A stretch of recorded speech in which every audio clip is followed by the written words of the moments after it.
ያስረዳል ብለህ የምታነሳው ጥቅሶች ሁሉ እናያቸው። እሺ ስላሴ ይላል ቃሉ ላይ ይኸው አብ ወልድ መንፈስ ቅዱስ እኛ የምናምነው ስላሴ የሚለው ነው። አዎ አብ ወልድ መንፈስ ቅዱስ ማለት የስም ሶስትነት ስላሴን የሚያሳይ ነው። እንፈልገዋለን። ይሄ ጥቅስ ስላሴን ያሳይልኛል ብለህ ከዚያ በኋላ ትቀጥላለህ። አሁን እኔ ግን ጥያቄ ስላሴ የሚለውን ቃል የተናገረ ነብይ አለ መጽሐፍ ቅዱስ ላይ? ስላሴ የሚል ቃል አለ? ይህ ምን ነው የሚናገረው?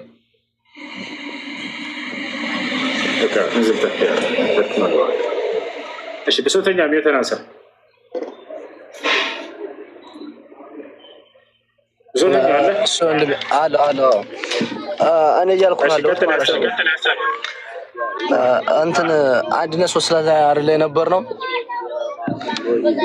እና ዘዳግም ምዕራፍ 6 ቁጥር 4 ላይ እስኪ አውጣልኝ አንተ መጽሐፍ እኔ ለማውጣት ስለማይመቸኝ ዘዳግም እሺ ምዕራፍ 6 ቁጥር 4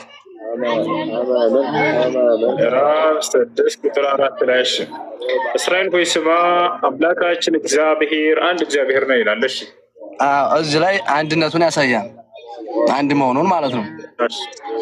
ከዛ ማቴዎስ 28 ቁጥር 19 ደግሞ አውጣልኝ።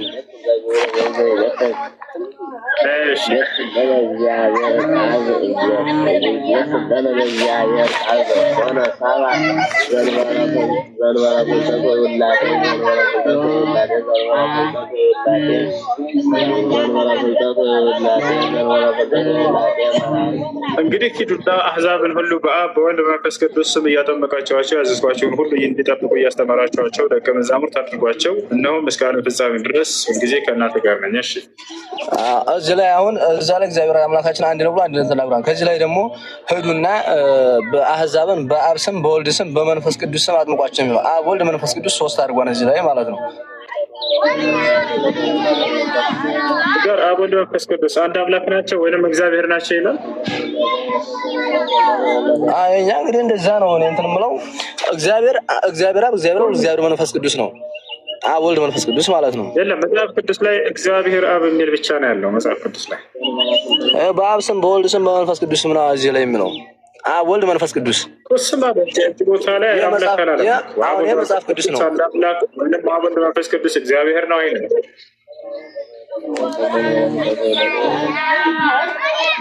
አብ ወልድ መንፈስ ቅዱስ ነው እግዚአብሔር ነው። እግዚአብሔር አንድ ብቻ ነው። ይኸውልህ መጽሐፍ ቅዱስ ላይ አንደኛ ጢሞቴዎስ ምዕራፍ 2 ቁጥር 5 አንድ ጊዜ እያወጣሁ ላሳይ። እግዚአብሔር አንድም ሶስትም የሚል በፍጹም መጽሐፍ ቅዱስ ላይ የለም። ያ እግዚአብሔር አንድ ብቻ እንደሆነ መጀመሪያ እንተማመንና ላሳይህ። ቆያ እግዚአብሔር ማን የሚለውን ደግሞ እንሄዳለን። አንደኛ ጢሞቴዎስ ምዕራፍ 2 ቁጥር 5 ይኸው በደንብ ተመልከት። ምን ይላል? አንድ እግዚአብሔር አለና ይላል አይደለ? አንድ እግዚአብሔር አለና በእግዚአብሔርና በሰው መካከል ያለው መካከለኛው ደግሞ አንድ አለ፣ እርሱም ሰው የሆነ ኢየሱስ ክርስቶስ ነው ይላል። አየህ፣ ኢየሱስ ከእግዚአብሔር ክፍል አካል ሳይሆን ከእግዚአብሔር ሌላ ሰው ነው። እሱ ያም በእግዚአብሔርና በሰዎች መካከል ያለ መካከለኛ ነው። እርሱ ሰው ነው እያለ ቃል በቃል እየነገረን ነው። አንድ አምላክ አለ፣ በአምላክና በሰዎች መካከል ደግሞ አንድ መካከለኛ አለ፣ እርሱም ሰው የሆነው ኢየሱስ ክርስቶስ ነው። አንድ አምላክ እኮ የሚለው ላይ አንድ እኮ ስነግርህ እኔ ራሱ እኮ መጀመሪያ ዘዳግም ያስወጣው እኮ ራሱ ማለት ነው። ስለ ሰማ እግዚአብሔር አምላካችን አንድ ነው። እዚህ ላይ እኮ የሚገልጸው መጽሐፍ እኮ አንድ እግዚአብሔር ብቻ እንዳለ ነው የሚገልጸው። አንድም ሶስትም እግዚአብሔር አለ የሚል የለም መጽሐፍ ቅዱስ ላይ። እሺ እንደዛ ከሆነ ማለት ነው። እሺ አሁን እንዳልከው እንደሱ ከሆነ ወይም እኔ እንደዚህ አሁን እስራኤል ወልድ ስማ እግዚአብሔራችን አምላካችን አንድ ነው የሚለው ይሄ ከሆነ ማለት ነው ለምን በአብ ስም በወልድ ስም በመንፈስ ቅዱስ ስም አጥምቋቸው አለ? አብ ወልድ መንፈስ ቅዱስ እዚህ ላይ ለምን አስገባቸው? እሺ በጣም ጥሩ። እዚህ ቦታ ላይ ጥምቀት አለ እንጂ እነዚህን ማንነታቸውን እየገለጸ አይደለም። ማንነታቸውን ሂደን ስናይ በአብ ወልድ መንፈስ ቅዱስ ስም አጥምቋቸው ስላለ እነዚህ ሶስት አካል በአንድ ቦታ ስለተነሱ ሶስቱም አምላክ ናቸው ማለት አይደለም። ለምሳሌ ጳውሎስ መጽሐፍ ቅዱስ ላይ እዛው ቆሮንቶስ መልእክት ላይ በእግዚአብሔር ልክ እንዲሁ ደግሞ በመንፈስ ቅዱስና በመላእክቶቹ እያለ ይናገራል አይደለም። ስለዚህ ሶስት አካል በአንድ ስለተጠቀሰ እነዚህ ሶስቱም አምላክ ናቸው ማለት አይደለም። ሰላምታ ሲያቀርብ ዮሐንስ ራእይ ምዕራፍ 1 ከቁጥር 1 ጀምሮ ሰላምታ ከእግዚአብሔር ከሰባቱ መናፍስት ከኢየሱስ ክርስቶስ ይላል። ሰባቱ መናፍስት አምላክ ናቸው ማለት ነው።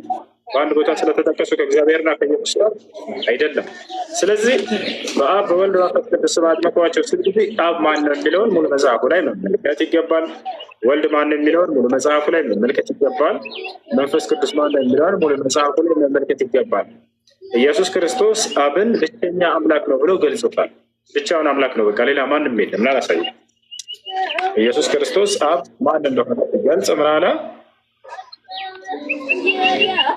ዮሐንስ እና ምዕራፍ 17 ቁጥር 3 ላይ ይታያል።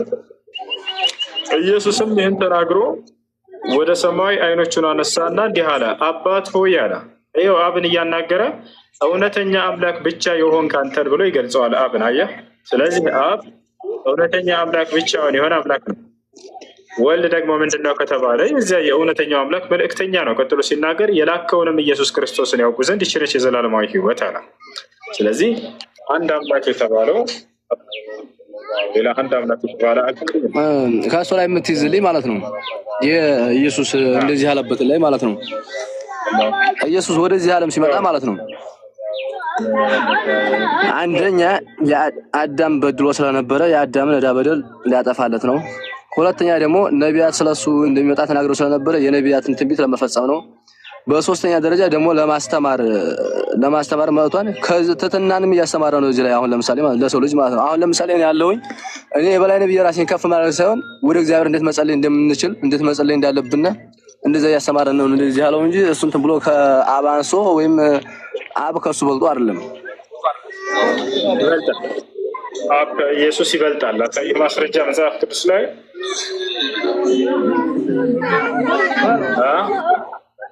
እሺ፣ አሳይ። ይሰማል። ላሳይ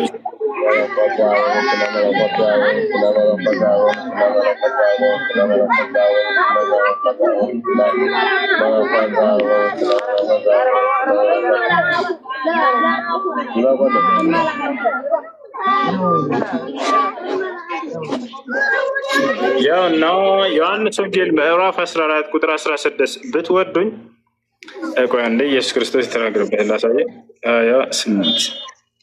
28 ላይ ምን ይላል? እኔ እሄዳለሁ ወደ እናንተ እመጣለሁ እንዳልኳችሁ ሰማችሁ። የምትወዱኝስ ብትሆኑ ከእኔ አብ ምን ይላል? ይሄ ከእኔ አብ ይበልጣል አይደለ?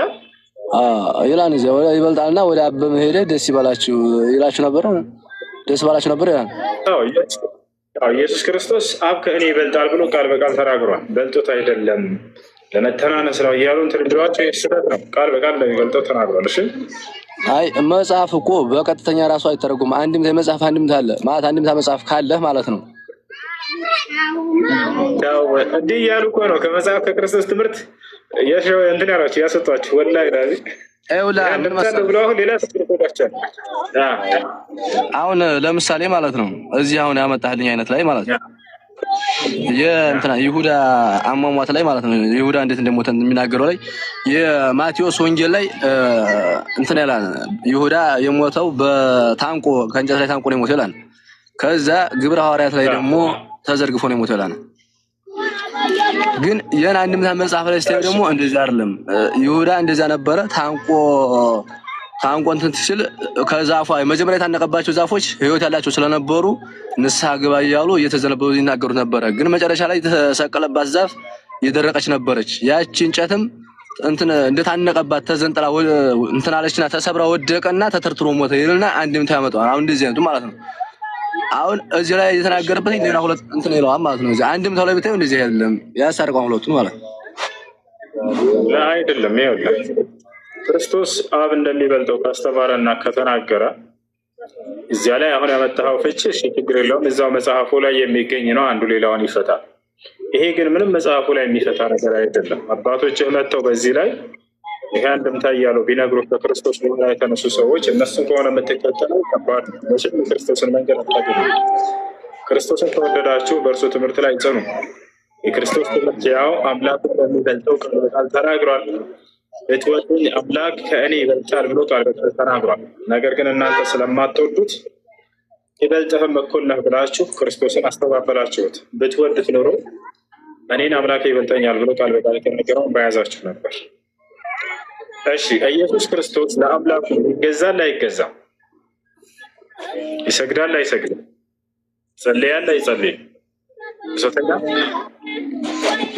ላይ አሁን እሱን እያልከኝ ያለው ማለት እንትን ዮሐንስ ወንጌል ላይ እንደዚህ እንትን እያላቸው የነበሩትን እሱ ታሳይ ነው የሚሆነው በእርግጥ ማለት ነው። አሁን የሚይዘው ማለት ነው። ግን ከሱ ላይ ወደዚህ ለማስተማር መጥቷል። የሰው ልጅ እንዴት መጸለይ እንዳለበት ለማስተማር መጥቷል እሱ ማለት ነው። ሁሉም ነቢያት እኮ ለማስተማር ነው የመጡት። ሶተኛ ሁሉም ነቢያት ለማስተማር ነው የመጡት። ኢየሱስም አገልግሎቱ ማስተማር ነበር። እኔ ወደ ሌሎች ከተሞች ሄጄ ልሰብክ ይገባኛል፣ ለዚህ ዓላማ ነው እና የመጣሁት እያለ ይናገራል ኢየሱስ እኮ ለማስተማር እስከመጣ ድረስ እንደዚያ። አሁን ለምሳሌ እንደዚያ እያለ ያስተምራል ማለት ነው። አብ ከኔ ይበልጣል ወይም ወደ አብ እየጸለየ እንደዚህ። ስለዚህ ሁሉም አምላክ ናቸው ማለት ነው። ሁሉም ለማስተማር ነው የመጣው። ይስሐቅን ለማስተማር፣ ያዕቆብም፣ አብርሃም፣ ሁላቸውም ዳዊትም ለማስተማር ነው የመጡት። እነሱ ደግሞ መጥተዋልና አላመለኩም እንላለን። አስተምረዋል። እነሱም እኮ አሁን አስተምረዋል። ግን እነሱ ቢያስተምሩም ስለነሱ እንዴት እንደሚመጡም ትንቢት አልተነገረላቸውም። ሙሴ ይመጣን ወይም ኤልያስ ይመጣን ተብሎ አልተነገረላቸውም። መነገሩ መስፈርት አይደለም። ይኸውልህ መነገሩ መስፈርት አይደለም። ቢነገርለት ኢየሱስ ይመጣል ተብሎ ምንም አዲስ ነገር አይደለም። አምላክ የሚያደርገው ነገር የለም። በትንቢት ስለ አንድ ነቢይ መምጣት መነገሩ ክርስቶስ ነቢይ እንደሆነ ታውቃለህ አይደል? ክርስቶስ ነቢይ ሳይሆን ሊቀ ነቢያት ነው ማለት የነቢያቶች አለቃቸው ነው።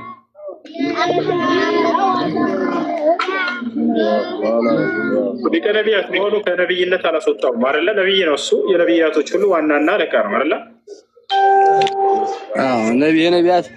የነቢያት አምላካቸውም አለቃቸውም ነው። ኢየሱስ ክርስቶስ ለራሱ አምላክ ያለው ሰው ነው። መጽሐፍ ቅዱስ ላይ አምላክ እንዳለው አስተምሯል። ይህን ታውቃለች። ለማስተማር ማለት አንዱ በዚህ ያው ማለት ተው ማለት ላንጋባ እንችላለን። ተው በቃ ማለት ሌላ ነገር ታብለካ ለማስተማር ነው የመጣው። ሁሉንም በቃ ለማስተማር ነው የመጣው። ራሱ ማንነቱን አልገለጸም። ከሱ ላይ ምን መሰለህ አሁን ለማስተማር መጣ። ከዛ ደግሞ የአዳምን ዕዳ በደል ለመሻር ሲል በዮርዳኖስ ተጠምቆ አሳይቷል። ከዛ ደግሞ ወደ ሲኦል ወርዶ ሲኦል ላይ የነበረን አንደኛው የዕዳ በደሉ ተጽፎ ተቀምጦ የነበረው ሲኦል ላይ ገብቶ ሲኦልን በርብሎ እንትን ብሎታል። የዕዳ በደሉ ሰብሮለታል። በጎልጎታ ላይ ተጽፎ የነበረው ጎልጎታ ላይ ተሰቅሎ ያንን የዕዳ በደሉን ደምስሶለታል። እና እዚህ ላይ አንደኛው ነቢያትን ትንቢት ለመፈጸም ሲባል ነቢያት ይመጣን ብሎ ተናግረውለት ነበሩ። እሱን ኢሳይያስ ትንቢተ ኢሳይያስ ላይ እንደሚወለድና ስሙን አማኑኤል ወንድ ልጅም ተወልጃለች ስሙን አማኑኤል ትይዋለሽ እያለ ከመጀመሪያው እንግዲህ ኢሳይያስ የነበረው ከኢየሱስ ወደዚህ ዓለም ከመምጣቱ በፊት ነው የተናገረው ኢሳይያስ ማለት ነው። የእነሱን የተናገሯትን ያችን ትንቢት ለመፈጸም መጥቷል። አንደኛ ያንንም ፈጽሟል። ሁለተኛ ደግሞ ለትምህርት የሚለውን እንዴት መስገድ እንዳለብን ኢየሱስ ምንድነው ብለህ ነው አንተ ብታው ምንድነው ብለህ ነው ብታው ነው አምላክ ነው ኢየሱስ አምላክ ነው። በጣም ጥሩ። እኔ አምላክ ነኝ ብሎ አስተምሯል ኢየሱስ። አምላክ ነኝ ብሎ ማለት እንደዛ ሳይሆን እኔና አብ አንድ ነን ብሏል። ወደ አምላክ ነኝ ብሎ ግን አላስተማረም አይደል? እኔና አብ አምላክ ነው አይደለም? አንድ ነን ማለት ምን ማለት ነው? ስለዚህ አሁን ለምሳሌ አንተ አለህ አይደለም እንዴ? እኔ እናንተ አሁን ሰው መሆናችን አንድ ያደርግና እኔም ሰው ነኝ አንተም ሰው ነህ አንድ ነን አይደል? አንድ የሚለው እዛ ጋር እንደ አውዱ ምን ማለት ነው ያልከው መጽሐፉ ላይ ስንሄድ ጊዜ እኔና አብ አንድ ነን ሲል በአብና በክርስቶስ መካከል አንድ የሚያደርጋቸው ነገር ስላለ ነው። በአምላክና በነቢያት መካከል አንድ የሚያደርጋቸው ነገር አለ። እሱም ምንድን ነው ከተባለ የአምላክን ቃል ተቀብለው በምድር ላይ በማስተማራቸው ከዚያ አንጻር አምላክና ነቢያት አንድ ናቸው ይባላል። አምላክን የታዘዘ ነቢይን ታዘዘ፣ ነቢይን የታዘዘ አምላክን ታዘዘ። ያው የአምላክን ትእዛዝ ተቀብለው በምድር ላይ እርሱን ወክለው ስለሚሰሩ አዲስ አይደለም። ነቢያት ከሱ ላይ ማለት ነው። እሺ በቃ ከሱ ላይ ማለት የሚይዘው አሁን ነቢያቶች አሁን ለምሳሌ ከነቢያቶች ውስጥ እኔና አብ አንድ ነን ብሎ ወይም እኔና እግዚአብሔር አንድ ነን ብሎ የተናገረ ነቢይ አንድም ነቢይ የለም።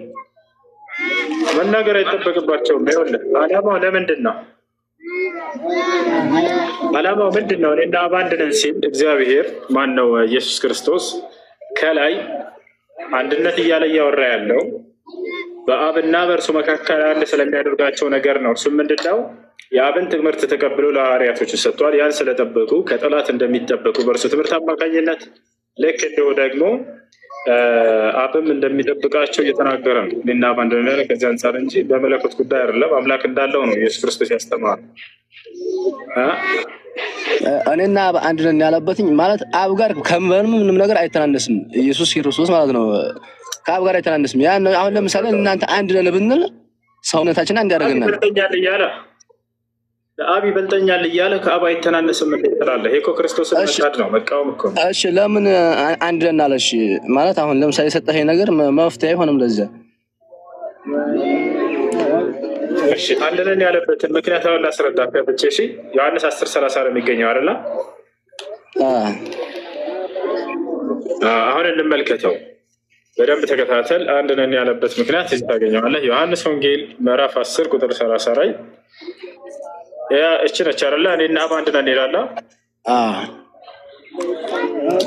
አንድ የሚያደርጋቸው የሆነ ጉዳይ ስላለ ነው። ከላይ ጀምረን እናንብበው። በኢየሩሳሌምም የመቅደስ በዓል ሆነ ይላል። ክረምትም ነበረ። ኢየሱስም በመቅደስ ሰለሞን የመመላለሻ ይመላለስ ነበር አለ። አይሁድም እርሱን ከበው እስከ መቼ ድረስ በጥርጣሬ ታቆየናለህ? አንተ ክርስቶስ እንደሆንክ ገልጠህ ንገረን አሉት። አየህ፣ አንተ አምላክ እንደሆንክ ንገረን ሳይሆን አንተ ክርስቶስ እንደሆንክ ገልጠህ ንገረን። ምክንያቱም እነርሱ ክርስቶስነቱን ስለተጠራጠሩ። ኢየሱስም መለሰላቸው እንዲህ ሲል ነገርኳችሁ፣ አታምኑም። ምንድን ነው የነገራቸው? ክርስቶስነቱን። ግን ያንን እሱ አልተቀበሉም። እኔ በአባቴ ስም የማደርገው ስራ ስለ እኔ ይመሰክራል አለ። ያ ማለት የሚያሰራቸው ተአምራቶች የእርሱን ክርስቶስነት ይመሰክራሉ። ቀጥሎ ምን አለ? እናንተ ግን እንደነገርኳችሁ ከበጎቼ ስላልሆናችሁ አታምኑም አለ። በጎቼ የሚለው ተከታዮቼ ማለት ነው። ከተከታዮቼ ስላልሆናችሁ አታምኑም።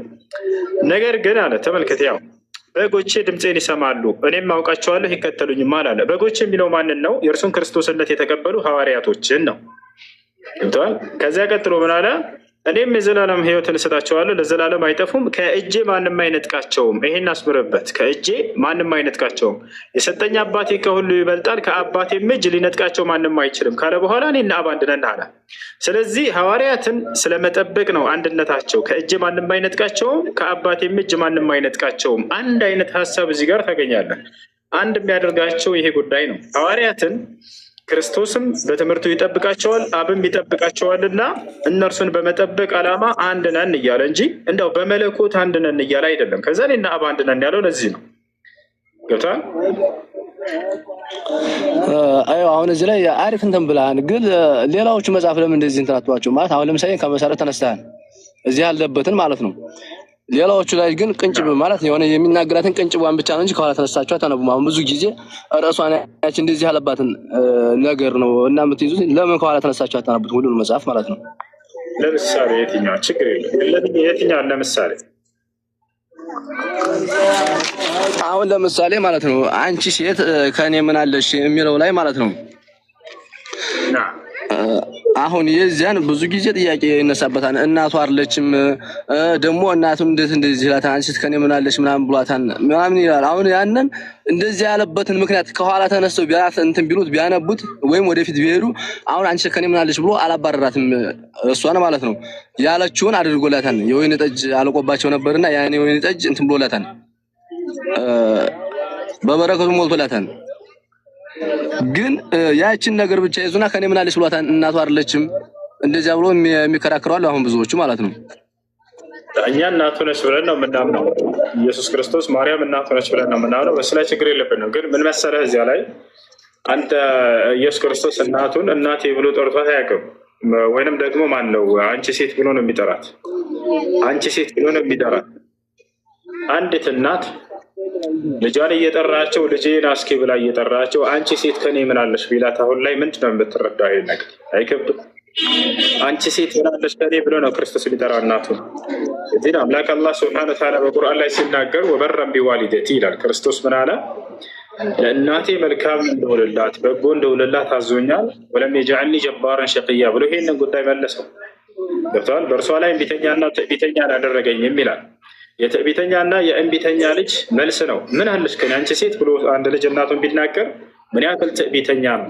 ምን ያክል ለእናቱ የማይታዘዝ እምቢተኛ ነው ተብላ ይገለጻል። አላህ ግን የክርስቶስን ክብር ጠበቀለት።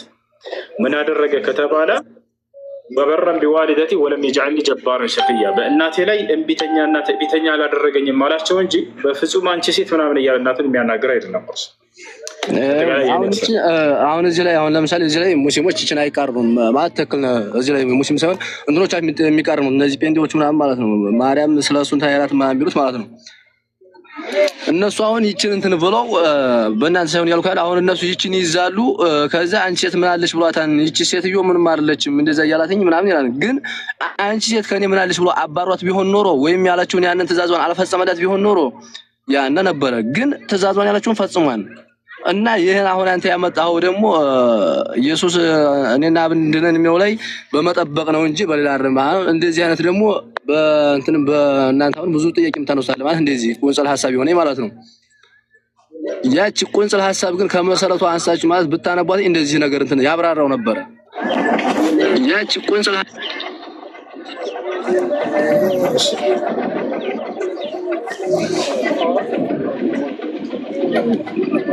እና ያ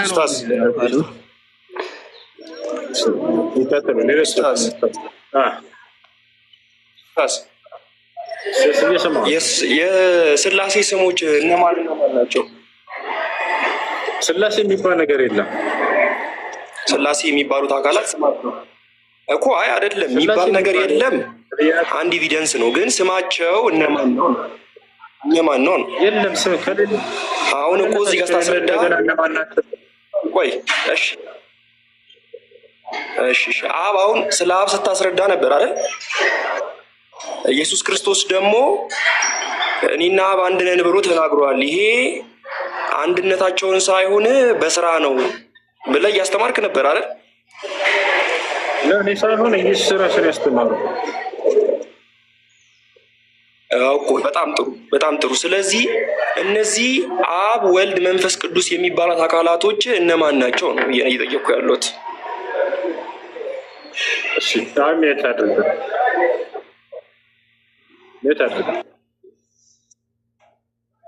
አብ ማን ነው ከተባለ የኢየሱስ ክርስቶስ አምላክ አንዱ አምላክ ተብሎ የተገለጸው ማስረጃ ኢየሱስ ክርስቶስ ራሱ ሲናገር ዮሐንስ ወንጌል ምዕራፍ 17 ቁጥር 3 ላይ ወደ ሰማይ ቀጥ ብሎ አባት ሆይ አንድና ብቸኛ እውነተኛ አምላክ አንተ ነህ ብሎ ገለጸ። በቃ አብ የተባለው አንዱ አምላክ እርሱ። አንደኛ ጢሞቴዎስ ማን ነው? አንደኛ ቆሮንቶስ ምዕራፍ 8 ቁጥር 6 ላይ ምን ይላል? ምዕራፍ 8 ቁጥር 6 ላይ አንድ እግዚአብሔር አለና ብሎ ተናገረ። ይቅርታ ማን ነው? ለእኛ ሁሉ ነገር ከእርሱ የሆነ አንድ አምላክ አብ አለን ይላል። አብ ስለዚህ ምንድን ነው ከተባለ አንዱ አምላክ ነው፣ ብቸኛው አምላክ ነው። ገብቶሃል? ስለዚህ ስላሴ የሚባል ሂሳብ የለም። አንድ አምላክ ነው ያለው። ያም አንድ አምላክ አብ ብቻ ነው። ከእርሱ ውጭ ሌላ አንድ አምላክ ተብሎ የተገለጸ መጽሐፍ ቅዱስ ላይ የለም። ይህን አምናች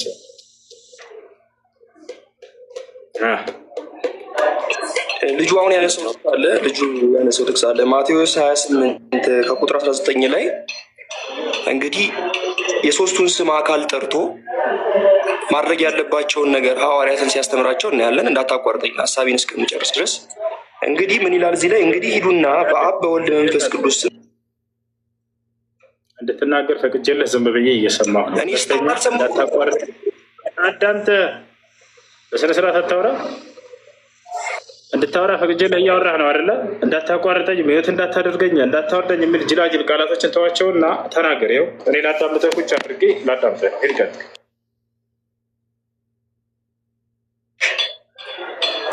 እንግዲህ ሂዱና በአብ በወልድ በመንፈስ ቅዱስ ስም እያጠመቃችሁ አሕዛብን ሁሉ አስተምሩ፣ ያዘዝኳችሁንም እንዲጠብቁ አስተምሯቸው፣ እኔም እስከ ዘላለም ፍጻሜ በዘመኑ ሁሉ ከእናንተ ጋር ነኝ። አሁን እዚህ ጋር ምንድን ነው የሚያስረዳው?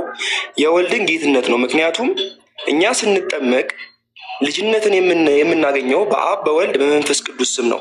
ስለዚህ ወልድ ፍጡር ከሆነ በወልድ ስም አይልም አንድ። እዚህ ጋር ደግሞ የስላሴን አንድነትና ሶስትነት ያሳያል። እንዴት ብትል በአብ በወልድ በመንፈስ ቅዱስ ስም ካለ በኋላ እኔ እስከ ዓለም ፍጻሜ ድረስ ከእናንተ ጋር ነኝ ሲል አንድነቱን ያሳያል። ሲቀጥል አሁን ስትናገር የስላሴ ስም በመጽሐፍ ቅዱስ አልተጠቀሰም። ያው ኦልሬዲ አንተ አትቀበለውም። ነገር ግን በደንብ አድርጎ ይሄ ምዕራፍ ራሱ በቂ ነው ለማስረጃ ማለት ነው። በቂ ነው። ዮሐንስ ወንጌል ምዕራፍ 17ን አንስተሃል። መጽሐፍ ቅዱስ በአንድ ክፍል ጀምሮ በአንድ ክፍል የሚያበቃ አይደለም። ያ ለማለት ደግሞ የተፈለገው አንተ አሁን አምላካችሁን ተገዙ ሳይሆን ሀሳቡ ጽንሰ ሀሳቡ ምንድን ነው? አንደኛ የምስክርነት ቃል ነው። እግዚአብሔር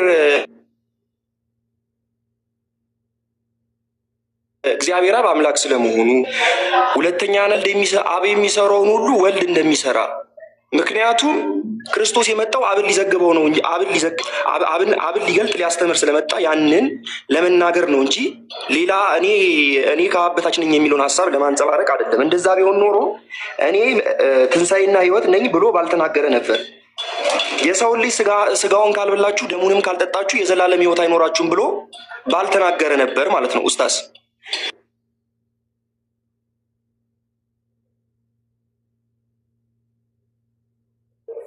እሺ ጨረስካ? ጨርሳል? ይሰማል? መልካም። ኢየሱስ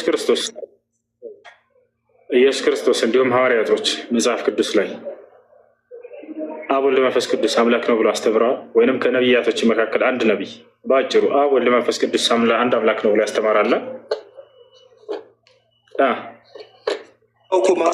ማቴዎስ እኮ ሂዱና አሕዛብን ሁሉ በአብ በወልድ መንፈስ ቅዱስ ስም እኮ አለ ማቴዎስ። በስጋ ሐዋርያቶችም ሆኑ አብ ወልድ መንፈስ ቅዱስ አንድ አምላክ ነው ብለው አስተምረዋል? በአብ በወልድ መንፈስ ቅዱስ ስም እያጠመቃችሁ ደቀ መዛሙርት ያደርጓቸው ማለት እኮ በአብ በወልድ መንፈስ ቅዱስ ስም ሰው አምኖ የሚጠመቀው አምላክ ስለሆኑ ነው። እሺ እዛ ላይ አብ ወልድ መንፈስ ቅዱስ አንድ አምላክ ነው የምትጠቅሳለህ?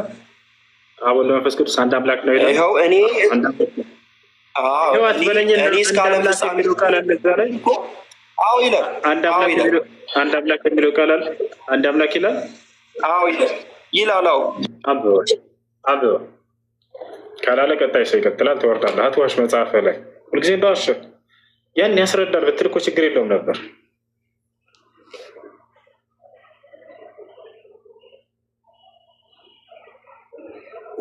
ይሰማል?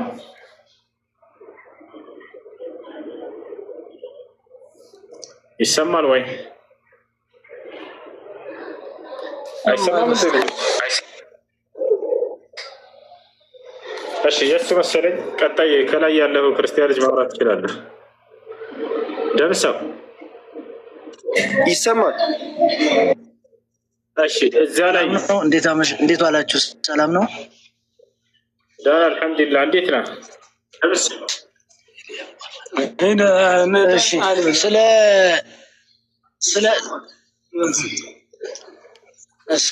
እኔ ኑት አድርጋችሁኝ። እሺ ቀጥል።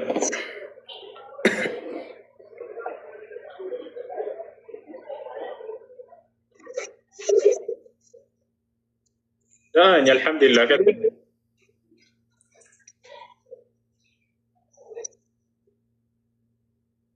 እሺ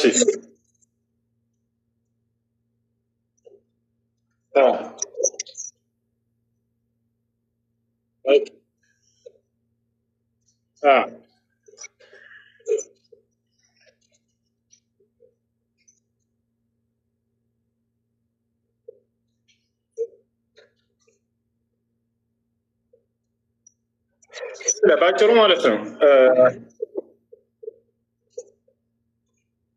እሺ ስላሴ የሚለው መጽሐፍ ቅዱስ ላይ ስለሌለ ስለ አንዱ አምላክ ትማሩ ይባላል።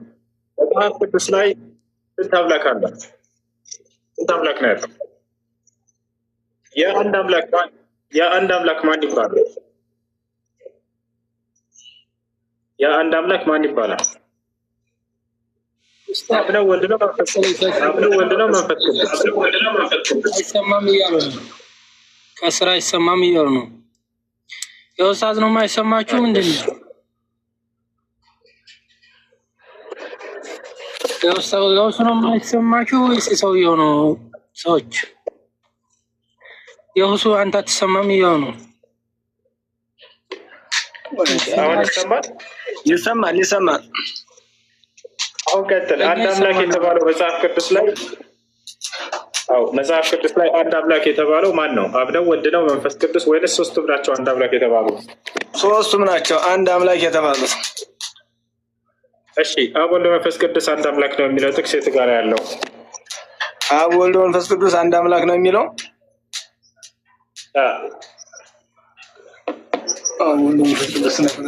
አብ ወልድ መንፈስ ቅዱስ አንድ አምላክ ለመሆኑ ማለት ነው። አንድ አምላክ ለመሆኑ ሳይሆን አንድ አምላክ ነው የሚለው ጥቅስ የት ጋር ያለው? ምክንያቱም መጽሐፍ ቅዱስ አንድ አምላክ ማን እንደሆነ በግልጽ ስላስቀመጠ ነው። አንድ አምላክ የሚለው መጽሐፍ ቅዱስ አብን እንጂ አብ ወልድ መንፈስ ቅዱስ አንድ አምላክ ነው የሚል የለም መጽሐፍ ቅዱስ ላይ። ስለዚህ አንድ አምላክ ተብሎ የተገለጸ አካል እያለ ያልተገለጸ የሥላሴ አብ ወልድ መንፈስ ቅዱስ አንድ አምላክ ነው የሚል መልስ ያልተገለጸበትን የምትይዙት ለምን? አንድ አምላክ ተብሎ የተገለጸው መጽሐፍ ቅዱስ ላይ ሥላሴ ሳይሆን አብ ብቻ ነው። አብን እኮ ነው እኛ ሥላሴ ብለን አብ ወልድ መንፈስ ቅዱስ የምንለው። አብን ከሆነ አብና ማምለክ ያለበት አንድ አምላክ የተባለው አንተ ግን አብ ወልድ መንፈስ ቅዱስ ብለህ ስትታከል ከእርሱ ጋር ወልድና መንፈስ ቅዱስን ለምን ትጨምራቸዋለህ? አብ ወልድና መንፈስ ቅዱስ የምንላቸው እስተንፋስ ስላለን ይሰማል። እስተንፋስ ስላለን ነው አብ ወልድ መንፈስ ቅዱስ ስለምንለው ማለት ነው። የማይያዝ የማይጨበጥ ስለሆነ ማለት ነው። ምክንያቱም አንተ የምታነበው ቀጥታ ትርጓሜ ነው። አንድምታ ትርጓሜ መጽሐፍ ቅዱስ ላይ ግባና ተመልከት። እሺ አንድምታ ትርጓሜ መጽሐፍ ቅዱስ ላይ ይገባለን። ኢየሱስ ክርስቶስ ፈጣሪ እንዳለው ተናግሯል አልተናገረም? ኢየሱስ ክርስቶስ አብ ፈጣሪው እንደሆነ ተናግሯል አልተናገረም? አብ ነው። ኢየሱስ ፍጡር እንደሆነ ተናግሯል። አብ ለእርሱ ፈጣሪው እንደሆነ ተናግሯል። አብ አባቱ እንደሆነ የሚናገር አለ ግን ማለት ነው። እሺ ያንን አንድምታው ምንድን ነው የሚለው? አባቱ የሚለው ነው። ወደ አባቴ ወደ አባታቸው አድርጋለሁ የሚለው ትርጉሙን ምን ለማለት ነው? አንድምታ ላይ ወደ መሬት ወርዶ ማለት ነው ከድንግል ማርያም መወለዱን እና አብ ወደ መንበሩ መመለሱን ለማመልከት ነው። ወደዛ ወደ መንበሩ መመለሱን ለማመልከት ነው። ይህንን እንትን ያለው ማለት ነው። አይደለም ወደ አባት ወደ አምላኬ ወደ አምላካቸው አድርጋለሁ ብሏል አይደል ኢየሱስ መጽሐፍ ቅዱስ ላይ? አዎ። ስለዚህ አብ አምላኩ ለኢየሱስ ክርስቶስ ፈጣሪው ነው አይደለም? ወደ ፈጣሪያቸው እንደማለት ነው አይደለም? ወደ ፈጣሪያቸው አድርጋለሁ እንደማለት አይደለም? አይደለም። ይኸው አንድምታ ብለኸኛል። አንድምታችሁ ላይ ላሳየህ። ምን ይላል? የዮሐንስ ወንጌል አንድምታ ይላል። እስኪ አንብበው። ወደ ወንድሞቼ ሄደሽ አንብበው። ወደ ወንድሞቼ ሄደሽ ያው የዮሐንስ ወንጌል አንድምታ ትርጓሜ ይላል። አንብበው። አሁን አንድምታው ወደ ወንድሞቼ ሄደሽ ወደ አባቴ ወደ አባታችሁ ወደ ፈጣሪ ወደ ፈጣሪያችሁ አድርጋለሁ ብሏል ብለሽ ንገሪያቸው አይደል? መጽሐፉ እንትን ነው 81 ትርጓሜ ነው አይደል? ልክ ነኝ እኮ። አይ ምክንያቱም አንድምታ ትርጓሜ ስላልያዝኩ ነው። መዝገባዊ ማለት ላይ ነው ያው። ስለዚህ ክርስቶስ ራሳቸው አንድምታላቸውን አንድምታ ላይ ሄደ ስናይ ወደ አምላኬ ወደ አምላካቸው አድርጋለሁ የሚለውን ኢየሱስ ክርስቶስን ወደ ፈጣሪያቸው አድርጋለሁ ብሎ እንደተናገረ አስቀምጦታል። ስለዚህ ክርስቶስ ፈጣሪ አለው። ፍጡር ለምን ታመልካላችሁ? ፍጡር እኛ አናመልክም። የምናመልከው የማይያዝ የማይጨበጥ አብ ወልድ መንፈስ ቅዱስ ብለን እንጂ የምናመልከው ማለት ነው። ፍጡር እኛ አናመልክም። ክርስቶስ ፍጡር ነኝ እኮ አለ። ያው ወደ ፈጣሪያቸው አድርጋለሁ። ይሄም አንድምታ ሌላ ትርጓሜ ሊኖረው ነው።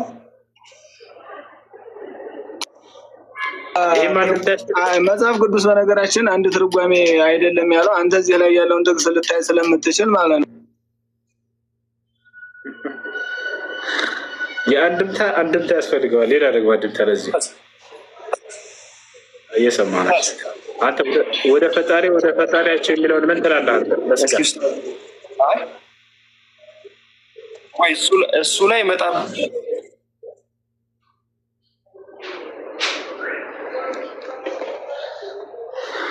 አለው። እስኪ አንድ ጥያቄ ልጠይቅ። ለምሳሌ አሁን ኢየሱስ ክርስቶስ ፍጡር አይደለም ፍጡር አይደለም። ግን ፍጡር የሆነበት ደግሞ ማለት ነው ኢየሱስ ክርስቶስ ፍጡር ነው ወደ ፈጣሪ ብሏል ብለሃል። እኔ ጋለ ፈጣሪ አይደለም ፍጡር ነው ብለሃል አይደል ኡስታዝ? አንድምታቸው ነው ያለው አይደለም። ኢየሱስ ክርስቶስ ፍጡር የሆነበት ምክንያቱም ከድንግል ማርያም ተወልዶ አዳምን ከሲኦል ለማውጣት የወረደበት ካልሆነ በስተቀር ማለት ነው። በሌላ ፍጡር አይደለም። ከላይ ያለው አመነ እኮ ከላይ ያለው ወንድም አመነ ከድንግል ማርያም ስለተወለደ ነው ፍጡር የተባለው አለ። ትክክል ነው። ከድንግል ማርያም የተወለደበት ካልሆነ ሌላ ፍጡር እንትን የሚለው ነገር የለም። ደግሞ በቅዱስ በገብርኤል አብሳሪነት ቀድሞ የነበረ ዘላለም የሚኖር አዳምን ከሲኦል ለማውጣት እንደሚወለድ ቀድሞ ትንቢቱ በተነገረበት መሰረት ካልሆነ በስተቀር ከዚያ ውጭ አብ ፈጣሪ እንጂ ተፈጣሪ አይደለም። ስለዚህ ክርስቶስ ከማርያም ስለተገኘ ብቻ ነው ፍጡር የተባለው አይደለ? ምን ትላለህ? ስጋ ከታይ በል እንደዛ አይደለም ኡስታዝ፣ እንደዛ አይደለም። ወንድምህ እንደዛ አይደለም። እኛ የሃይማኖት ትምህርታችን የሚለው የተወለደ እንጂ ተሙ እንደዛ አይደለም ብለህ ለሱ ነገር ነው። እሱ ካልተማረ ይማር እኮ እኛ የሃይማኖት ጸሎታችን ምንድን ነው የሚለው? የተወለደ እንጂ ያልተፈጠረ በባህሪው ከአብ ጋር የሚተካከል ብለን ነው እኛ የምናስተምረው። እርሱንም ሳሳይክ አሁን ቅድም የጠየቁ ለመሰረታዊ ጥያቄ አድርጌ የጠየቁ ለዛ ነው። መጽሐፍ ቅዱስ አብ ፈጣሪ ነው፣ ወልድ ግን አሁን ለተናገርከው ማስረጃ። እሺ ጥሩ። እሺ እኔ 1000 አልገባሁም። ፎሎሪንግ ካየኸው አንተ ከፍትልኛለህ፣ እኔ ጠቅስልሃለሁ። እኔ ጥቅሱን እነግርሃለሁ፣ አንተ ክፈትልኝ። እኔ መክፈት ስለማልችል ችግር የለውም። ኮሜንት ላይ አስቀምጣ። ኮሜንት ሚውት አድርገውኛል። አነሳልሃለሁ። አብስ ያው አስችላለሁ። እሺ ጥሩ። እስከዛ ድረስ ጥያቄ ያለ ይቀጥል። ከላይ ያለው ተሙ ጥያቄ ያለ እስከዛ እኔማ ማለት ነው ካልተማረ ምናምን ሲል እሱንም እየሰማሁት ነበረ። ጥያቄውም ዞሮ ማለት ነው ቀድሞ እንደሚወለድ በቅዱስ ገብርኤል አብሳሪነት በመንፈስ በሰው ያልተገናኘ በመንፈስ ቅዱስ ከድንግል ማርያም እንደሚወለድ ቀድሞ ትንቢቱ የተነገረ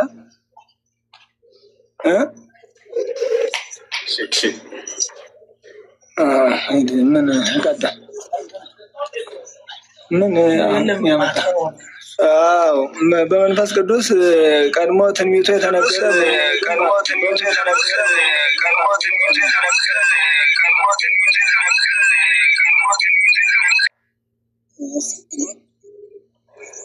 ማንጋ የሚረብሽ ድምፅሽ ይቀጥል።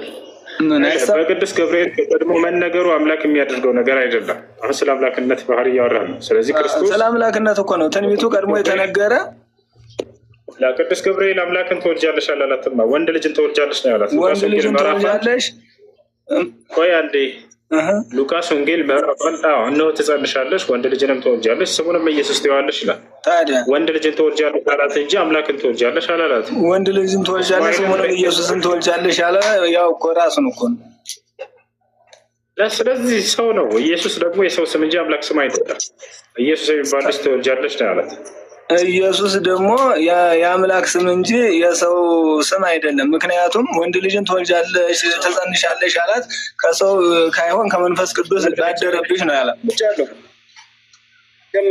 አንዴ ተገባ ይቀጥል። እሱ ከገባ አሁን የተናገር ዮሐንስ ወንጌል ላይ እንደዛ የሚል የለም። ማነው በስጋ ይወዳ መልአኩ ገብርኤል መጥቶ ወንድ ልጅን እንደምትወልድ ይቀጥል። ላንብብልህ ዮሐንስ ወንጌል የተፈጠረ አይደለም የተወለደ ነው የሚለው እኮ ልነግርህ ነው። ለሰው ሁሉ የሚያበራው እውነተኛ ብርሃንስ ወደ ዓለም የመጣው ነው ነው የሚለው። ወደ ዓለም የመጣው ነው እንጂ የተፈጠረ አይደለም። በዓለምም ነበረ፣ ዓለሙም በእርሱ የተወለደ እንጂ የተፈጠረ አይደለም የሚለው አንዱም ከላይ ያለ ያልከን የቱ ጋር ነው? ይኸው ወደ ዓለም የመጣው ነው እንጂ እኮ ወደ ዓለም የመጣው ነው የሚለው የሆነ መልስ ከመለሰ በኋላ መልስ አምጣ ሲባል የሌለ ጥቅስ ያነሳና በዛ ላይ ፍልስፍናውን ይሰራል። ሁለተኛ እንዳታድርግ ቅድም የወረድከው በዚህ ምክንያት ነው። የተወለደ እንጂ የተፈጠረ አይደለም ተብሏል ምናምን ብትሉም ራሱ እንደዚያ እንደማያስኬዳቸው ላሳይህ ነበር። አምጣ ያልኩህ ገብተዋል።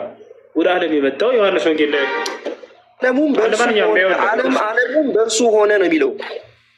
ዓለሙም በእርሱ ሆነ። ዓለሙም ግን ኢየሱስ ክርስቶስ የትኛውም ቦታ ላይ እኔ አምላክ ነኝ አላለም። እንዳውም መልአኩ ገብርኤል ቀድሞ መናገሩ ተሙ እየሰማ ነው። ባነሳው ሀሳብ ላይ መልአኩ ገብርኤል ቀድሞ አምላክን ትወልጃለሽ አላላትም። ፍጹም ሰው ፍጹም አምላክን ትወልጃለሽ አላላትም። ወንድ ልጅን ትወልጃለሽ ብቻ ብሎ ነው የነገራት። ያ አካል የምትወልደው እርሷ ወንድ ልጅ ነው ነው ያለው። ወንድ ልጅ ደግሞ በፍጹም ፈጣሪ ሊሆን አይችልም። ገብቶሃል አይደል? አምላክ ሊሆን አይችልም። ኢየሱስ ክርስቶስ ሲያስተምር ጊዜ እኔ አምላክ አለኝ ብሎ አስተማረ እንጂ በፍጹም እኔ አምላካቸው ነኝ ብሎ አላስተማርም። ተሙ ሀሳብ ካለ ቀጥና ሌሎችን እንድናስተናግዳቸው።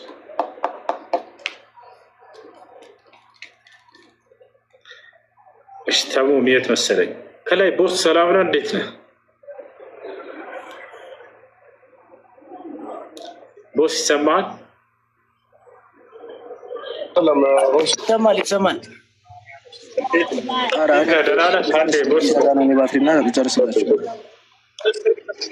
እሺ ቦስ ሀሳብ በመንደል ጥያቄ አለ? ጥያቄ ነበረኝ። እሱ ግን መንገድ ላይ ነው፣ ትንሽ ጫጫታ ነው። ይለፈኝና በኋላ መለሳለሁ።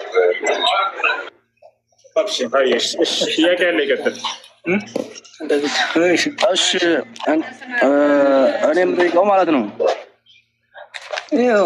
እሺ ዮሐንስ 28 ላይ ማለት ነው ቶማስ ለኢየሱስ ጌታዬና አምላኬ ብሎታል። እስኪ እቺ እንዴት ናት ማለት?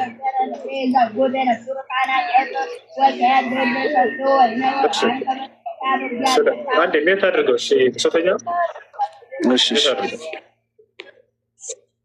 ምረብሽ ድምፅ ስላለ ዮሐንስ ወንጌል ምዕራፍ 20 ቁጥር 28 ላይ ቶማስ ለኢየሱስ ክርስቶስ ጌታዬና አምላኬ ብሎታል ነው የሚለው። አሁን ሙሉ ሀሳቡን እናንብበው። እዚያ ጋር ያንን የተናገረው በመገረምና በመደነቅ ልክ አንዳችን ያላሳመነን ነገር ፊታችን አሳምኖን ስናይ ጊዜ በዚያ ነገር በመደነቅ ወይኔ አምላኬ እንላለን አይደለ? ወይኔ ጌታዬ እንላለን። ገብታችኋል? የዛኔ ያንን ከፊታችን የተደነቅንበትን ነገር አምላክ ነህ እያልነው አይደለም፣ ጌታ ነህ እያልነው አይደለም። ታዲያ ቶማስ በዚያ ቦታ ላይ ያላሳመነው አንድ ነገር ስለነበር ነው። ምን መሰላችሁ ታሪኩ? ክርስቶስ ከሙታን ተነሳ ተባለ። በተነሳ ጊዜ ሁሉም ሐዋርያቶች አመኑ፣ አረጋገጡ። አንድ ቶማስ የሚባል የክርስቶስ ሐዋርያ ብቻ አላመነም ነበር። እኔ ነኝ እያለ ለማሳመን ብዙ ሙከራ አደረገ ክርስቶስ። ነገር ግን ሊያምነው አልቻለም። እሺ ና እጄን ካለው እጅን ነካ። የዛኔ በነካ ጊዜ ወይኔ አምላኬ ጌታዬ ብሎ ክርስቶስን ተናገረ። ከዚያ ክርስቶስ ምን አለው? አምላክ ስለሆንኩ አምነሃልና? አይደለም ስላየኸኝ አምነሃል አለው። ያመነው ምንድን ነው? አምላክነቱን ጌትነቱን አምላክ ነው እያለ እያመነ ሳይሆን እርሱ ክርስቶስ ከሙታን መነሳቱን ያመነው። ገብቷቸዋል? አምላክነቱን አምኖ ነው ይሏቸዋል። ስህተት ነው። አሁን አውዱን ከላይ ጀምረን እናንብበው ላሳይህ እንድትረዱ ዘንድ። እዚህ ጋር ንግባ። ዮሐንስ ወንጌል ምዕራፍ 20 ቁጥር 28 ላይ ያው አሁን ቃሉ የት ይገኛል? ያው እና እዚህ ጋር 28 ላይ ይገኛል። ግን ታሪኩ ከየት ነው የሚጀምረው? ከዚህ ይጀምራል።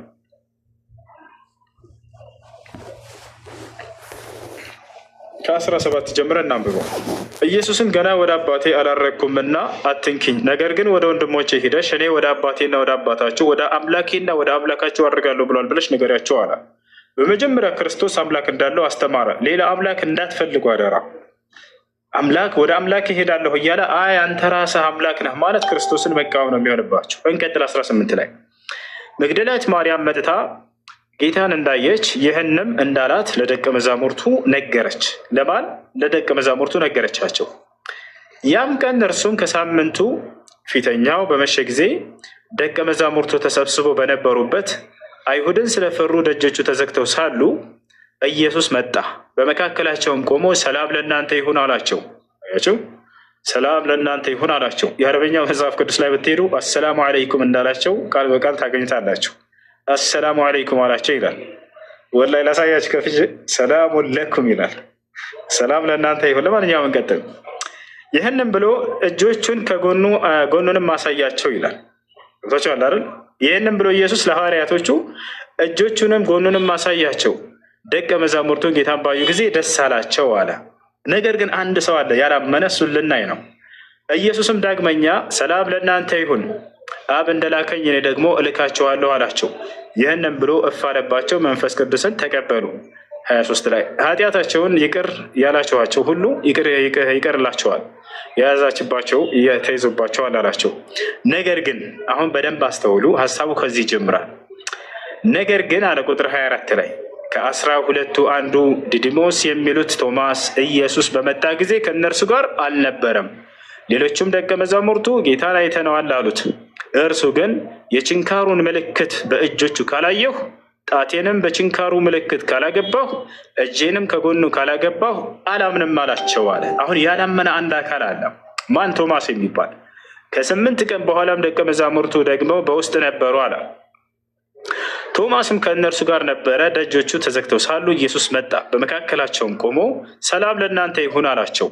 ከዚያም በኋላ ቶማስን ጣትህን ወደዚህ አምጣና እጆቼን እይ አለው። ለምን? ስላላመነ። እጅህንም አምጣና ከጎኔ አግባ፣ ያመንክ እንጂ ያላመንክ አትሁን አለው። ገብቷችኋል አይደል? አሁን የሚፈልገውን አገኘ።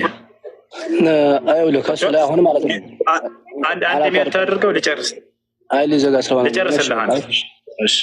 ችግር የለውም። ቶማስም ይሄን ነገር አየና ጌታዬ አምላኬ ብሎ መለሰለት አለ። አንተ ጌታዬ አምላኬ ነህ ኢየሱስ አላለውም። ልብ በሉ፣ ጌታዬ አምላኬ አለ ቶማስ።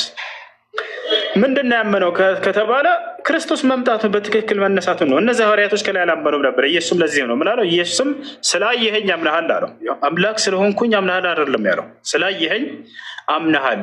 ሳያዩ ያመኑ ብፁዓን ናቸው አለው አለ። ስለዚህ ክርስቶስ እዚህ ቦታ ላይ በመጣ ጊዜ ሁሉም ሐዋርያቶቹ አምነው ነበር። አንድ ቶማስ የሚባለው አላመነ። ምን ያላመነው ከተባለ አምላክነቱን ላይ አይደለም። ከላይ አምላክ ወደ አምላኬ ነው የሚሄደው ብሎ ተናግሮ ጨርሷል፣ ዋና አምላክ እንደሆነ። ስለዚህ እነዚህ ሰዎች አምነዋል። እርሱ ብቻ ቶማስ አላመነም ነበር።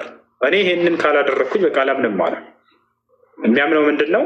እጁን ሲያስገባ ጊዜ፣ በችንካሩ ሲያስገባ ጊዜ፣ በጎኑ ሲያስገባ ጊዜ፣ እንደዚያ ካልሆነ አላምንም አለ። ልክ ያንን ሲያይ ጊዜ የሚፈልገውን አመነ። ማን ነው? ቶማስ። ምንነቱን ያመነው ላቅነቱን ሳይሆን መምጣቱን አመነ። እዚያ በኋላ አምላኬ ጌታዬ ብሎ ተናገረ። አምላክነቱን ነው ያመነው። እሱማ ኢየሱስ ያለው እኮ አምላክነቱን ሲያምን እኮ ነው።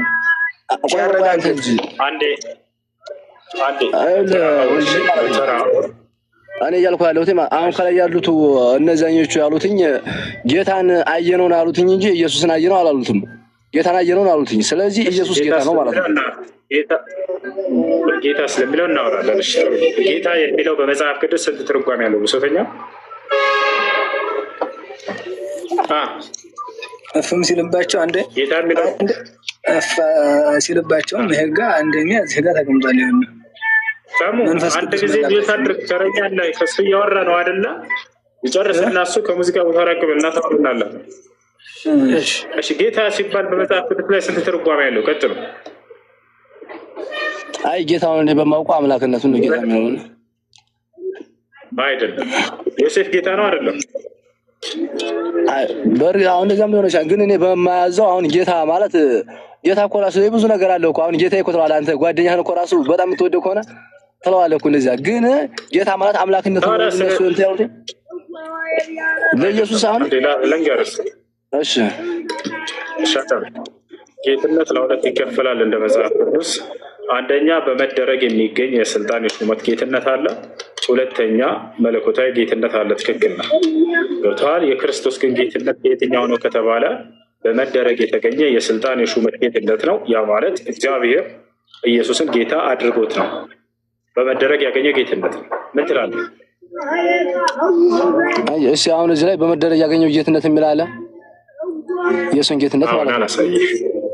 አዎ በመደረግ እግዚአብሔር ጌታ አድርጎት ነው። ነው ላሳያችሁ።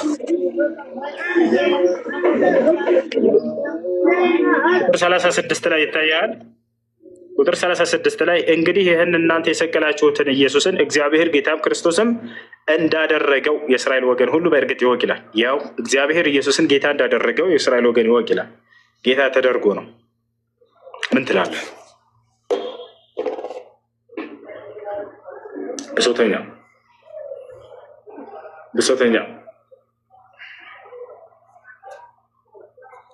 ብሶተኛ አለ። አዎ እንዲህ ነው። ስለዚህ ክርስቶስ ጌታ ተደርጎ ነው በመደረግ ያገኘው ጌትነት እንጂ የስልጣን የሹመት ጌትነት እንጂ የመለኮታዊ ጌትነት አይደለም። እሺ ብሶተኛ ወርዷል። ብሶተኛ በነገራችን ላይ ቤተክርስቲያን አስተማሪ ነው። ኢንሻአላህ ይማራል። መጨረሻ ላይ ሁላችንም በአንድ መንገድ ላይ በኢስላም ላይ እንሆናለን። እሺ ልጆቹን ከጎኑ አሳያቸው የሚለው ጋር እዚህ 20 ላይ እንወጣና ማለት ነው። ይህንንም ብሎ እጆቹን ከጎኑ አሳያቸው፣ ደቀ መዛሙርቱም ጌታዬን ባዩ ጊዜ ደስ አላቸው የሚለው እዚሁ ላይ ዮሐንስ ወንጌል ላይ ማለት ነው 20 ላይ ደቀ መዛሙርቱ ጌታን ባዩ ጊዜ ደስ አላቸው። ኢየሱስም ዳግመኛ ሰላም ለእናንተ ይሁን፣ አብ እንደላከኝ እኔ ደግሞ እልካችኋለሁ አላቸው። ይህም ብሎ እፍ አለባቸውና መንፈስ ቅዱስን ተቀበሉ ይላል። ይህ ጋር መንፈስ ቅዱስን አብ ፍጡር ከሆነ እንዴት እፍ ሲልባቸው መንፈስ ቅዱስን ተቀበሉ ትላለህ አንተ? እሺ በመጀመሪያ ጌታ ጨረስከውን ጌታ ወይም አምላክ የሚለውን ጨርሰሃል? እሱ አይ በቃ ጥያቄ እዚህ ላይ ነው። እፍ አለባቸው መንፈስ ቅዱስን ተቀበሉ ብለሃል። እፍ ሲልባቸው እኔ አንተን እፍ ብልብህ እኔ አንተ መንፈስ ቅዱስን አትቀበልም። እሺ መንፈስ ቅዱስ ምንድን ነው? መንፈስ ቅዱስማ የምተነፍሰው እስተንፋስህ ማለት ነው። ምንድን ነው ታዲያ እስትንፋስ? የምተነፍሰው እስትንፋስ ምንድን ነው? መንፈስ ቅዱስ በላይ ላይ ተሰረጸ ማለት ነው። እፍ አለብህ ማለት ነው። ቅድም እንዳልነው የሥላሴ አንድነትና ሁለትነት ሶስትነት እያልን ነበረ ቅድም ማለት ነው።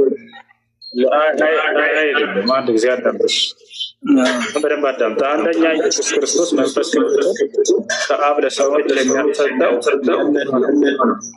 እኔም አብን እለምናለሁ መንፈስ ቅዱስን እንዲሰጣችሁ ብሎ ኢየሱስ ተናግሯል። ለምኜ ከሆነ አምላክ ለማትሰጠው ምን ችግር ነው? ክርስቶስ ለምኑ ነው አብን መንፈስ ቅዱስን ያሰጣቸው። አይልማ እንደዚህ እኮ እንደዛ ይሄ ጋር እኮ እንደዛ ይላል። ላላሳይህ ይላል። ለምኜ እለምናለሁ እኔ አብን ሌላ አዝናኝ መንፈስ እንድልክላችሁ እለምነዋለሁ ብሎ ተናግሮ እና ላሳይህ። ለምነው የሚያስልክ ከሆነ እንደውም ፍጡር ነው።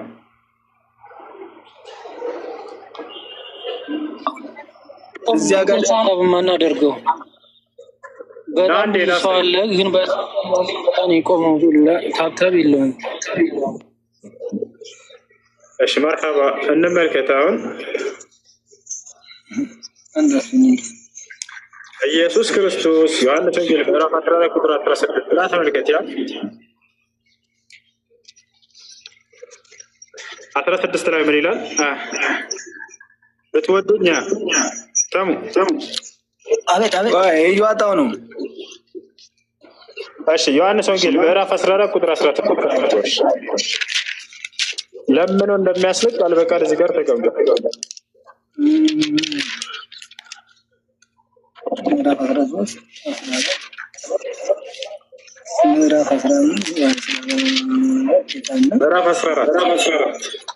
ምዕራፍ 14 ላይ እሺ ቁጥር 16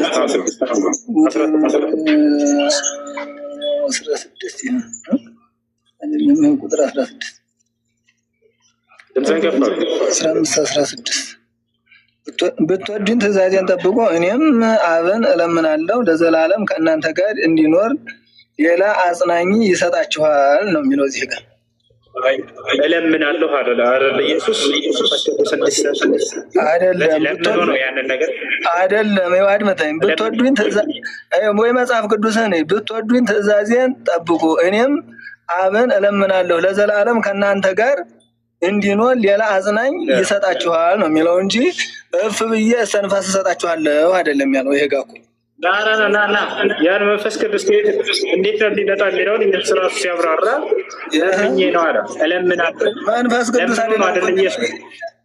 መንፈስ ቅዱስ እኮ አይደለም የሚለው ይኸው እዚህ ጋር ተቀምጦ ያለ ቃሉ እሺ ጥሩ። መንፈስ የተባለው እዚህ መንፈስ ቅዱስ አይደለም? ብትወዱን ትእዛዜን መንፈስ የሚል እኮ የለም። ሌላ መንፈስ እንዲሰጣችሁ እለምናለሁ ያለው መንፈስ ቅዱስ አይደለም? እዚህ ጋር ብትወዱኝ ትእዛዜን ጠብቁ፣ እኔም አብን እለምናለሁ ለዘላለም ከእናንተ ጋር እንዲኖር ሌላ አጽናኝ ይሰጣችኋል። እርሱም ዓለም የሚያየውና የማያውቀው ስለሆነ ሊቀበለው የማይችለው የእውነት መንፈስ ነው። ነገር ግን ከእናንተ ዘንድ ስለሚኖር በውስጣችሁም ስለሚሆን እናንተ ታውቁታላችሁ ይላል። ዓለም የሚያየው የማይጨበጠ ያልነው የሥላሴን አንድነትና ሶስትነት ነው። አይደለም። መንፈስ ያለው ማንን ነው? ሥላሴ ነው ወይስ መንፈስ ቅዱስ ነው? መንፈስ ያለው ማንን ነው? መንፈስ ኢየሱስ ራሱ ዓለም የማያየው ያለው ራሱን ኢየሱስን ነው። ዓለም የማያየው የማይዘው የማይጨበጥ ማለት ነው። ኢየሱስ ነው መልሶ የመጣው ማለት ነው። መንፈስ የተባለው ታዲያ መንፈስ ራሱ ኢየሱስ ነው። መንፈስ ቅዱስ አይደለም በሐዋርያቶች ላይ የመጣው አይደለም። እናንተም ታውቁታላችሁ ያለው እንግዲህ እኛ በውስጣችን አንተንም ጨምሮ በውስጣችን መንፈሳችን ይቁም ብንባል የሚቆምብንን ማለት ነው። እኛ ማንን የተሰጠነው? እኛ ስጋዊ ፍጡር ስለሆንን መንፈስ ተሰጥቶ ነው የምንኖረው። ትንፋሽ አንተም ምንም ቢቆም ትንፋሻችን ይቋረጣል ማለት ነው።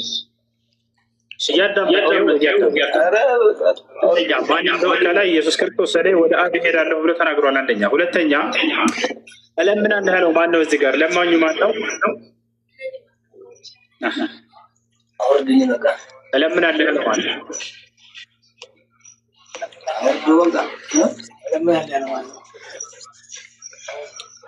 ይሄ ለእኛ ማለት ነው። ለእኛ ትምህርት የሆነን ዘንድ አብን እንድንለምን አብን ለማን ነው? አይደለም ጥያቄው ማን ነው? እለምናለሁ ያለው ለማኙ ማን ነው? ለማኙን እንግዲህ ማታ በደንብ አንብቤ ተዘጋጅቼ እመለሳለሁ እያለ እየተናገረ አንብቤ እመለሳለሁ። እኔ ከሶስት ሰዓት በኋላ ላይ እንገናኛለን።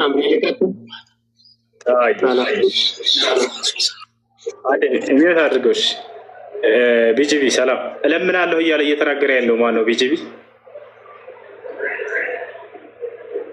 እኔም አብን እለምናለሁ የሚለው ማን ነው? አሎ ክርስቲያን አለ እዚህ? إذا في مسيحي محترم يكلمني ቢጂቢ አለ? ይቅርታ ኔትወርክ እንትን ብሎ ቢያንድ የጠብቀኝ ዋይፋይ እያበራሁ ነው። እሺ እለምናለሁ ያለው ማን ነው? ኢየሱስ ክርስቶስ አብን ነው እንደዛ ያለው። ግን አምላክ ይለምናል፣ በራሱ ማድረግ አይችልም። መለኮት ከእርሱም ጋር አለ፣ ከመንፈስ ቅዱስ ጋር አለ። መጀመሪያ እስከሆነ ለምን ይለምናል አምላክ? እሺ አዳምጣኝ። መጀመሪያ ኢየሱስ ክርስቶስ ፍጹም ሰው ፍጹም አምላክ ነው። እናንተ ዝም ብላችሁ የሰው አይኖርም በሰውነቱ ያደረገውን ብቻ የያዛችሁ ነው እንጂ ለምሳሌ ያውጣ አንተን መጽሐፍ ቅዱስ አውጣልኝና ቆላሲስ 1:16 ላይ አንብብልኝ። የተጠየቀውን መልስ። እለምናለሁ ያለው አምላክ ነው ወይስ ሰው ነው እለምናለሁ እያለ እየተናገረ ያለው? ኢየሱስ ክርስቶስ ፍጹም ሰው ፍጹም አምላክ ነው። እሱ በሰውነቱ ነው፣ በአምላክነቱ ደግሞ ሰዎች ስለሱ ወደሱ ይለምናሉ።